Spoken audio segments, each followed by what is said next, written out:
In addition to the events, Tom had quite a personal experience, which he will relate with us in the World Trade Center Twin Towers, because he worked there, including up until that morning. Tom addresses the question, did you know that the alternative media has grown in quantum leaps since 9/11? Please welcome Tom Kiely.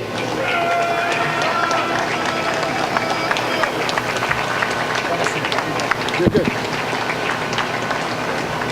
All right, Richard Gage has done a great and tireless job, and that's the kind of reason why we created our alternative media here in New York, to give people like Richard a voice across the country. So first thing, of course, on this anniversary of that terrible day, I just like to take a moment to think about family members, co-workers that are no longer here today, servicemen and women, firefighters, first responders who are no longer here today, and just consider that, and the rest of the people in the world that were injured psychologically that day. So I think it's very important to keep that in mind. And I'd also like to talk not necessarily to the converted here.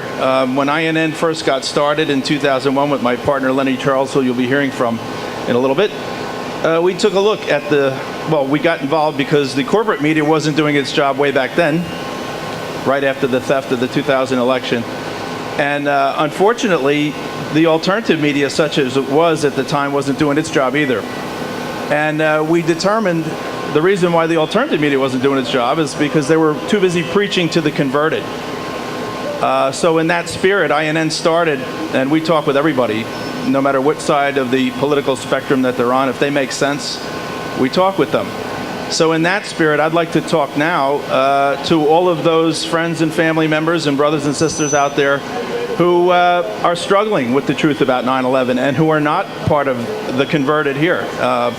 Because there's plenty to talk about that is beyond dispute, that anybody, whether they believe the government's version of the story or not, have to agree on. All right? And for one thing, we don't need wars. We don't need Patriot Acts. We don't need military expenditures to defend ourselves from attacks, sneak attacks like Pearl Harbor or 9/11, because we were already sold on that concept when we built the most powerful military in the history of the human race and paid for it over and over and over again. Okay? We have that already. We've always had that. It just didn't work that day. It didn't show up for work that day. Here in our fair city, these good police officers show up for work every day. What would happen if every bank in New York got robbed on the same day because they didn't show up for work? What would happen? So we already have what it takes to defend from 9/11 attacks. Condoleezza Rice said quite erroneously, "Who would have thunk it?" Give me a break, Condoleezza. It was in the news years before that an attack was being planned with the airliners. Webster Tarpley has shown us where multiple military exercises were happening leading up to and on the day of 9/11 itself, practicing against commercial airliners being flown around as bombs. So we already had what it took to defend. The question is, why not? Who's paid that price? How would you like to totally screw up your job and still have your job? Not even get reprimanded, not even get demoted, not even get put in front of a firing squad, for crying out loud. Nobody, not a single person, okay? We already paid for it. We continue to pay for it. Now they say, you know what it's like? It's like, I live in New York. You know, security is a concern. What if I spent the money, my hard-earned money, to get the best security system on earth for my house, and it takes months, and I'm paying, and the contractors are there, and they're wiring everything up, and they've got cameras everywhere, and they got laser beams and everything else, and they're all done, and they say, Mr. Kiely, your house is secure, no one's going to get in your house. Here's the final check, thank you. They walk away, the next night my house gets broken into. And I say to them, what happened? I got the best, what happened? And they say, oh, hell, we forgot to turn it on. Real good. So now they're going to solve my problem. They said, but don't worry, we'll fix it. We'll fix it. It'll never happen again. And they go back to work, and they come back to me, and they say, it's all fixed now. We got it fixed. I said, what'd you do? We put a prison fence up around your neighborhood. We turned your neighborhood into a concentration camp. Nobody's going to be able to get in and out now. That's their solution. We had the best security system on planet Earth. It didn't show up for work that day. It did not work that day.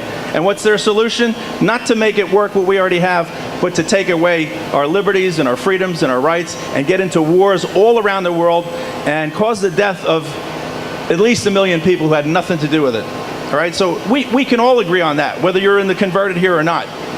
So let's focus on common ground, what we can all talk about. We were starting INN at the time, as Richard said, 1/2 mile directly north of Ground Zero. I was working for a financial software company. Cantor Fitzgerald was one of our clients. I was going up to the 105th floor, 103rd floor every week. Last day I was up there was on September the 5th. So I know people that I work with that aren't here today right now. This is, in fact, this is a shirt I was wearing that day. Sorry, it probably fit a little better, you know, back then. But it was wet that day too, because I got caught outside and I had to make my way into a building and clean out my mouth and my face, and I had to put water on this shirt and wrap it around my face to go back to work, to travel through the city. Shock and awe, but it doesn't make sense. So I wanted to share that with everyone, that you know, let's find common ground with the people who haven't quite gotten there yet. The other thing I'd like to do is I'd like to say congratulations to the American people, because the alternative media is making a difference. We just were told we have to go to war again because of chemical weapons and weapons of mass destruction, and the American people said no. And that's, we deserve a big round of applause for that. Could we depend on our politicians to protect us from that lie to go into war? No. Could we depend on the corporate media to protect us from that lie to go into war? No. Who told us about weapons of mass destruction the last time? Who were the cheerleaders? So that's what we're up against, and that's another point. When you hear people say, well, golly, you know, somebody would talk if it was an inside job. Really? How far do you think you're going to get with information about an inside job if you go to the corporate media? GE, big, huge defense contractor. Okay, we have whistleblowers that we've interviewed. There was a film just came out about TWA Flight 800. There is radar evidence now that the plane was struck by a missile. Where is that? That's man bite dog news, right? That should be front page news. Not. They can't get anywhere. 60 Minutes comes to visit these people, to talk with them, and then the story gets quashed. There's whistleblowers in the Department of Homeland Security. 60 Minutes spent 9 hours with them a year and a half ago. Big stories don't make it. So anyway, like that, does that mean 3 or does that mean done? That means 2 minutes. Okay, so in any case, welcome to our fair city, and you know, thank you, Richard Gage, for doing what you're doing, and you know, just keep on keeping on, because let's remember all of the good people out there that are not quite on the page yet, and we have to approach them with compassion and the truth, and ask them questions like that. There's plenty that we can talk about that is not in dispute.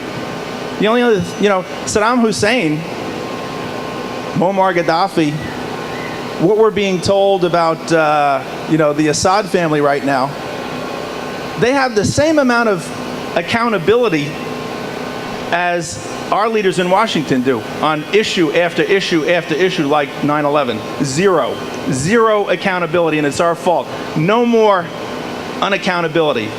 It's up to us, and I think we did a great job as an American family to say no to this war in Syria. Let's keep it going. Thank you very much.